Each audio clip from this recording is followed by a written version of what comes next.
খুশি কত, হাসিতে মুক্ত ঝরিতেছে।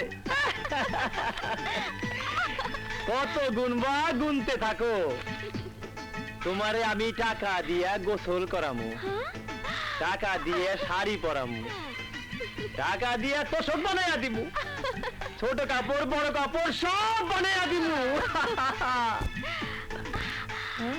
এত সুখ আমি কিভাবে সহ্য করব মাই ডিয়ার ডার্লিং? ও মা, আমার টুনটুনি দেখি ইংরেজি কয়। আসো, আজ সব হবে ইংরেজিতে। সেটা আবার কি? ইস ডল, সব বুঝো, আরে এইটা বুঝো না? আজ যা করো এই আলোতেই করুম। আসো না। আসতে পারবো না। শোনো, আজ কোনো কথা না, আজ পাইছি ছুটি, তোমায় নিয়ে করুম duty. No left no right.